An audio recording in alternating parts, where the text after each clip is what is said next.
মুক্তিযুদ্ধে বীর শহীদদের প্রতি জাতির শ্রদ্ধা, স্মৃতিসৌধে মানুষের ঢল।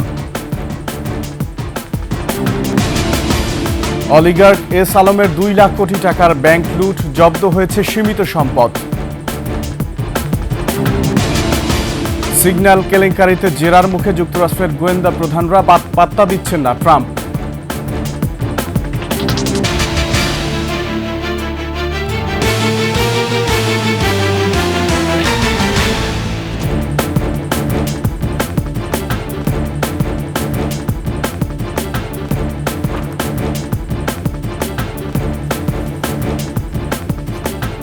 শুনছিলেন সংবাদ শিরোনাম। আমন্ত্রণ 21 সংবাদের সাথে আছি আমি আকবর হোসেন সুমন।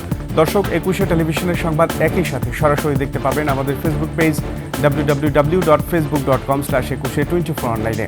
এছাড়া সাবস্ক্রাইব করতে পারেন www.youtube.com/21etv চ্যানেলে। জাতির শ্রেষ্ঠ সন্তানদের শ্রদ্ধা জানাতে সাভারের জাতীয় স্মৃতিসৌধে নেমেছে সর্বস্তরের জনতার ঢল। ফুলেল শ্রদ্ধা ও ভালোবাসায় স্মরণ করা হয় দেশের জন্য আত্মদানকারী বীর শহীদদের।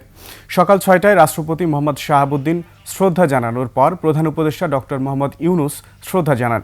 এরপর অন্তর্বর্তী সরকারের উপদেষ্টারা শ্রদ্ধা জানান। পরে জাতীয় স্মৃতিসৌধ খুলে দেওয়া হয় সর্বসাধারণের জন্য। এরপর সেখানে নামে হাজারো মানুষের ঢল। সকাল থেকেই রাজনৈতিক, সামাজিক, সাংস্কৃতিক সংগঠন, স্কুল কলেজ পড়ুয়া শিক্ষার্থী, শিশু কিশোর ও বয়োবৃদ্ধরা জানাচ্ছে শ্রদ্ধা।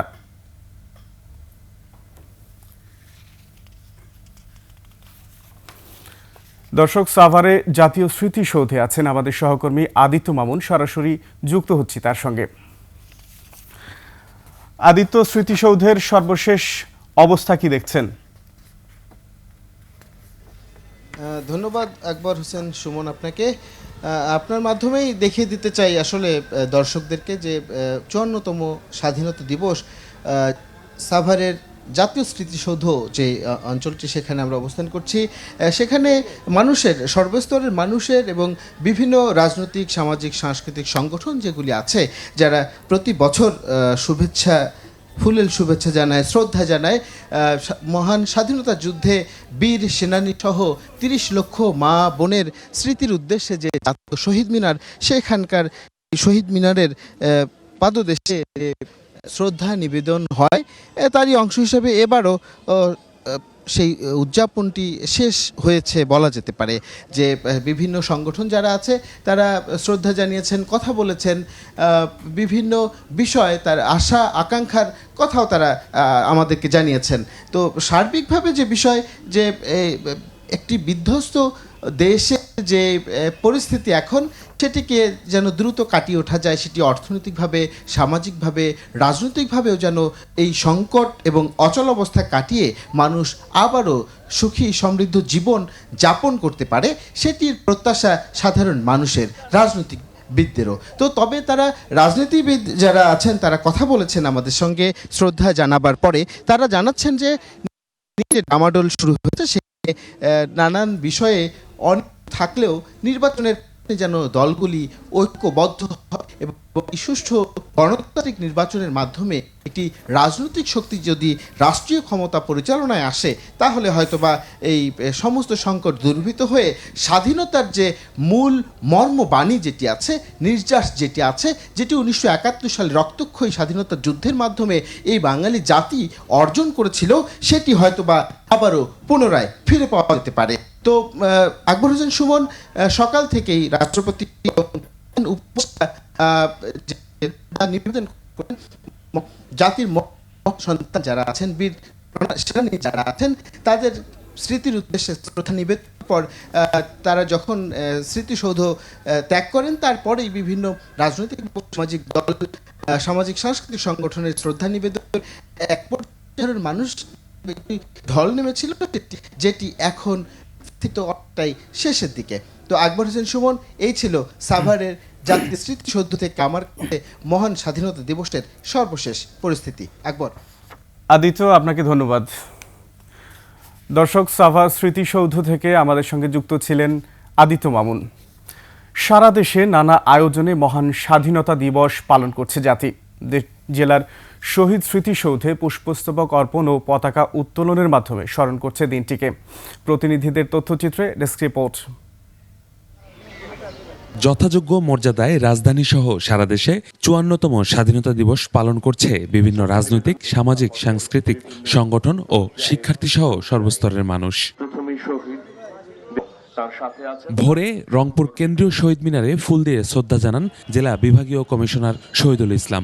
পরে মুক্তিযোদ্ধা সংসদ, জেলা প্রশাসন, পুলিশ, প্রেস ক্লাব সহ বিভিন্ন সরকারি বেসরকারি প্রতিষ্ঠান শ্রদ্ধা জানায়। চুয়াডাঙ্গায় স্বাধীনতা দিবস উপলক্ষে শহীদ স্মৃতিসৌধে ৩১ বার তোপধ্বনির মাধ্যমে দিবসের সূচনা হয়। সকালে মুক্তিযোদ্ধা স্মৃতিসৌধে পুষ্পস্তবক অর্পণ ও পতাকা উত্তোলন করা হয়। জেলা প্রশাসন, পুলিশ ও মুক্তিযোদ্ধা সংসদ থেকে শ্রদ্ধা জানানোর পর বিভিন্ন শ্রেণী পেশার মানুষ শ্রদ্ধাঞ্জলি জানায়। পরে মুক্তিযোদ্ধাদের স্মরণে দোয়া করা হয়। দিনাজপুরের হিলিতে নানা কর্মসূচির মধ্য দিয়ে মহান স্বাধীনতা দিবস পালন করা হয়। উপজেলা পরিষদ চত্বরে সকালে ৩১ বার তোপধ্বনির মধ্য দিয়ে দিবসের সূচনা করা হয়। পরে বিভিন্ন রাজনৈতিক, সামাজিক ও সাংস্কৃতিক সংগঠন ফুল দিয়ে শহীদদের প্রতি শ্রদ্ধা জানায়। ইউসুফ হাসান নাইম, ২১ টেলিভিশন। গণতন্ত্র বিনাশী শক্তির চক্রান্ত এখনও থেমে নেই বলে মন্তব্য করেছেন বিএনপির ভারপ্রাপ্ত চেয়ারম্যান তারেক রহমান। তিনি বলেছেন, একটি শোষণ বঞ্চনাহীন মানবিক সাম্যের উদার গণতান্ত্রিক বাংলাদেশ গড়ার প্রত্যয় নিয়ে দেশের মানুষ ৭১-এ মুক্তিযুদ্ধে অংশগ্রহণ করেছে। কিন্তু বারবার ফ্যাসিবাদী, স্বৈরাচারী ও অবৈধ শক্তি আমাদের সেই লক্ষ্য পূরণ করতে দেয়নি। দেশি বিদেশি চক্রান্তের ফলে গণতন্ত্র ও অর্থনৈতিক অগ্রগতি হোঁচট খেয়েছে এবং স্বাধীনতা, সার্বভৌমত্ব বিপন্ন হয়েছে।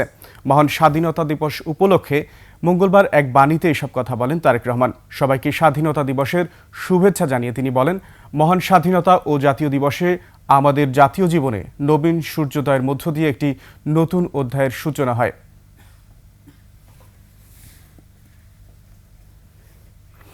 লুটপাটের ক্ষুদ্র একটি অংশই দেশে রেখেছেন বিতর্কিত ব্যবসায়ী এস আলম।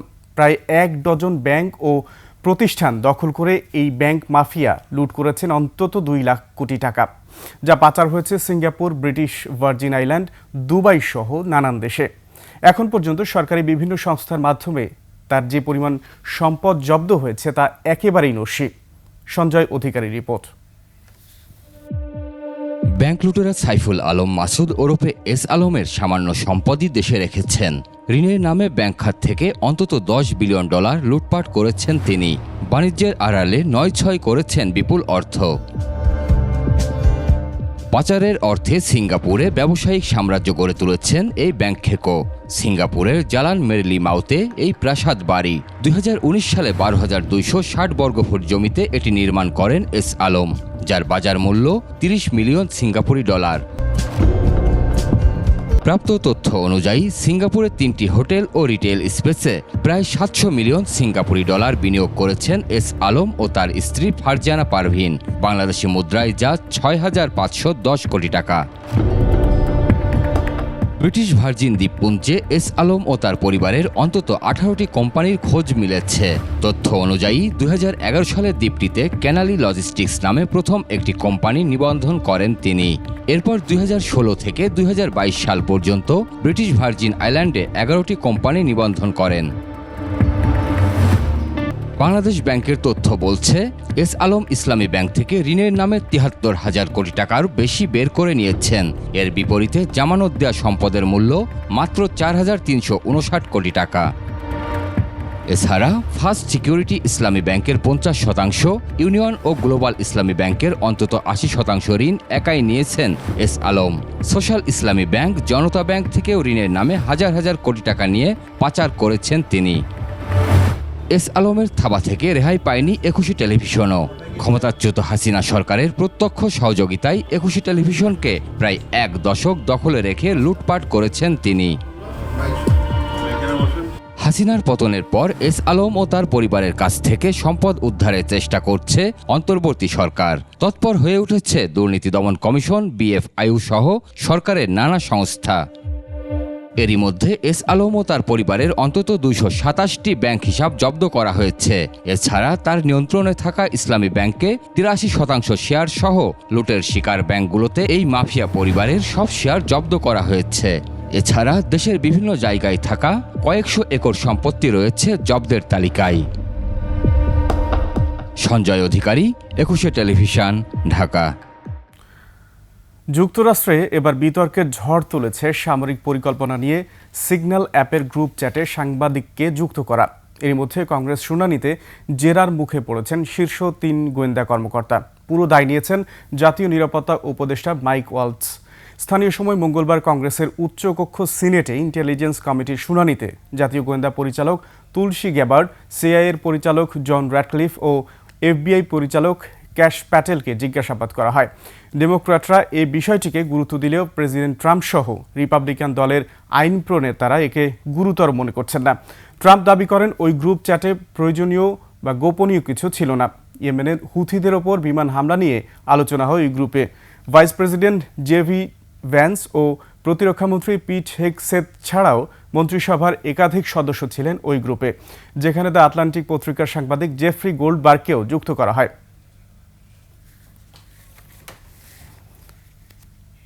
নিচ্ছি সংবাদ বিরতি। যখন ফিরছি তখন অন্যান্য সংবাদের সঙ্গে আরও থাকবে শস্যচিত্রে শহীদ আবু সাইদের প্রতিকৃতি, দূর দূরান্ত থেকে আসছেন দর্শনার্থী।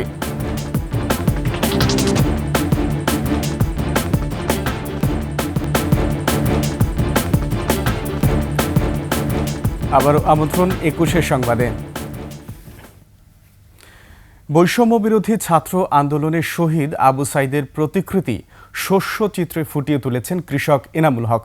গাজীপুরের শ্রীপুরে ফসলের মাঠে ধান গাছ দিয়ে তিনি ফুটিয়ে তুলেছেন আবু সাইদের প্রতিকৃতি। তার এই সৃজনশীলতার প্রশংসা করেছেন এলাকাবাসী। দৃষ্টিনন্দন প্রতিকৃতি দেখতে প্রতিদিনই দূর দূরান্ত থেকে আসছেন অনেকেই। গাজীপুর প্রতিনিধি অপূর্ব রায়ের তথ্যচিত্রে ডেস্ক রিপোর্ট। সবুজ ধানি জমিতে এ যেন এক জীবন্ত আবু সাইদ। বিভিন্ন দাবি নিয়ে আর অন্যায়ের বিরুদ্ধে দাঁড়িয়ে আছেন বুক পেতে। এ দৃশ্য গাজীপুরের বেকার সাহারা গ্রামের মাওনা বড়মী আঞ্চলিক সড়কের দক্ষিণ পাশের ধানক্ষেতে। বেগুনি ও সবুজ রঙের ধান গাছ দিয়ে তৈরি করা হয়েছে তার প্রতিকৃতি। সড়ক থেকে বিস্তীর্ণ মাঠে তাকালে চোখ জুড়িয়ে যায়। সড়কে যেতে যেতে এ চিত্র দেখে থমকে যান অনেকেই। কেউ কেউ সড়কে দাঁড়িয়ে উপভোগ করেন এ দৃশ্য। শস্যচিত্রটির নির্মাতা এনামুল হক। তিনি উপজেলার তেলিহাটি ইউনিয়নের বেকার সাহারা গ্রামের বাসিন্দা। 2022 সাল থেকে এনামুল নিয়মিত তার জমিতে শস্যচিত্র তৈরি করছেন। এবার তিনি 1 বিঘা জমিতে বৈষম্য বিরোধী ছাত্র আন্দোলনে শহীদ আবু সাইদের প্রতিকৃতি এঁকেছেন। দেশের বিভিন্ন প্রান্ত থেকে অনেকজন লোক এসে ভিড় জমাচ্ছে। সুন্দর করে আর্টিস্ট করলো, যে দেখার মতন। যাতায়াত করলেই ভালো লাগে, যে মনে পড়ে যায় ওই কাহিনীটা। আমরা কৃষকরা সবসময় আমরা স্মরণ করি। তিনি জানান, সাহসী সৈনিক আবু সাইদের স্মৃতি ধরে রাখতেই এই উদ্যোগ। আবু সাইদকে ভালোবেসে আমার এটা করা, 2 কালারে দান দেয়া। পুলিশ এগুলি করে মারছে, এটাতে আমি অনেক কষ্ট পাইছি, তাতেই আমার ভালোবাসা সৃষ্টি হয়েছে এর প্রতি। এনামুল হকের শস্যচিত্র প্রশংসনীয় উদ্যোগ বলে মন্তব্য করেছে কৃষি বিভাগ। সবুজ রাইস এবং বেগুনি কালারের যে রাইস আছে সেটার কম্বিনেশন করে সে এই কাজটি করে থাকেন। আমরা এটাকে উৎসাহিত করি, এটা একটা সৃজনশীলতার পরিচয় বটে। এনামুল হক এর আগে 2022 সালে ধান গাছ দিয়ে মা শব্দের শস্যচিত্র করেছিলেন। পরের বছর 2023 সালে গড়েন জাতীয় পতাকা। তারপর 2024 সালে তিনি হৃদয়ের চিহ্নের আদলে গড়েছিলেন শস্যচিত্র ভালোবাসা। মহিমা পলি, ডেস্ক রিপোর্ট, 21 টেলিভিশন। পাক হানাদার বাহিনী নির্বিচারে গণহত্যা চালায় 1971 সালের 25শে মার্চ কাল রাতে। অপারেশন সার্চ লাইট নাম দিয়ে ঝাঁপিয়ে পড়ে নিরস্ত্র বাঙালির ওপর। হাজার হাজার মানুষকে হত্যা করা হয়েছিল সেই ভয়াল রাতেই। হামলে পড়ে ঢাকা বিশ্ববিদ্যালয়েও, চলে নারকীয় হত্যাযজ্ঞ। সেই ভয়াল রাতের ছবি প্রতীকীভাবে ফুটিয়ে তোলা হয়েছে ঢাকা বিশ্ববিদ্যালয়ের জগন্নাথ হলে। রাত 12টা 1 মিনিটে শ্রদ্ধা জানান স্বজন হারানো পরিবারের সদস্যরা। মফিউর রহমানের রিপোর্ট। 25শে মার্চ অপারেশন সার্চলাইট নামে চালানো হয় নির্মম গণহত্যা। কাল রাতে শহীদ হন 10,000-এর মতো মানুষ। হত্যাযজ্ঞ চলে ঢাকা বিশ্ববিদ্যালয়েও। আবাসিক হলগুলোতে রাতের স্তব্ধতা ভেদ করে চলে মুহুর্মুহু গুলি। নিমিষে লাশের স্তূপ বিশ্ববিদ্যালয় ক্যাম্পাস জুড়ে। আলো আধারিতে লাশের প্রতিরূপ প্রদর্শনের মধ্য দিয়ে সেই ভয়াল রাতের স্মরণ করে ঢাকা বিশ্ববিদ্যালয়ের জগন্নাথ হল। হলের গেট দিয়ে ঢুকলেই চোখে পড়ে রাস্তার পাশে পড়ে আছে লাশ, ক্ষত বিক্ষত রক্তাক্ত, যেন সেই রক্তাক্ত ভয়াল রাত। সেদিনও এভাবেই এখানে সেখানে পড়েছিল শত শত লাশ। শহীদদের প্রতি শ্রদ্ধা জানাতে আসেন আপনজনেরা। এই রাত্রে শহীদ হয়েছেন আমার শ্বশুর, তারপরে আমার মামা শ্বশুরের ফ্যামিলি, শুধু বেঁচে আছে শুধু আমার মামা শ্বশুর। আমার এখানে মা মারা গেছে, আমার ভাই মারা গেছে। প্রতি বছর আমরা ফুলের শুভেচ্ছা জানাই, শ্রদ্ধা জানায় নতুন প্রজন্ম। প্রথমে পাকিস্তানি বাহিনী হলে প্রবেশ করে প্রথমে মর্টার সেল চালায়, প্রায় 200-র মতো ছাত্র শিক্ষকদের হত্যা করা হয়। যে সকল মানুষ জীবন দিয়েছেন তার প্রত্যেক স্মৃতিকে স্মরণ করতেই আজকে আমরা এখানে প্রতি প্রজ্বলন করতে এসেছি। জাতির এই সূর্য সন্তানদের অবদানের কথা প্রজন্ম থেকে প্রজন্মান্তরে ছড়িয়ে দেওয়ার প্রত্যাশা তাদের। মফিউর রহমান, 21 টেলিভিশন, ঢাকা। শেষ করছি 21 সংবাদ। যাবার আগে সংবাদ শিরোনামগুলো আরও একবার। মুক্তিযুদ্ধে বীর শহীদদের প্রতি জাতির শ্রদ্ধা, স্মৃতিসৌধে মানুষের ঢল। অলিগার্ক এস আলমের 2 লাখ কোটি টাকার ব্যাংক লুট, জব্দ হয়েছে সীমিত সম্পদ।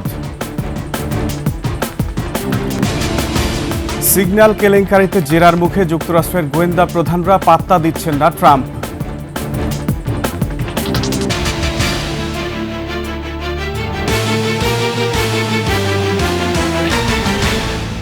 সর্বশেষ সংবাদ জানতে ডায়াল করুন 2021 নম্বরে, আর ভিজিট করুন 21-tv.com এই ওয়েবসাইটে। ফেসবুকে ভিজিট করতে পারেন www.facebook.com/2124 অনলাইনে। এছাড়া সাবস্ক্রাইব করতে পারেন www.youtube.com/@21etv চ্যানেলে। এতক্ষণ সঙ্গে থাকার জন্য ধন্যবাদ। পরবর্তী সংবাদ বেলা 11টায় দেখার আমন্ত্রণ। 21-এর সাথেই থাকুন।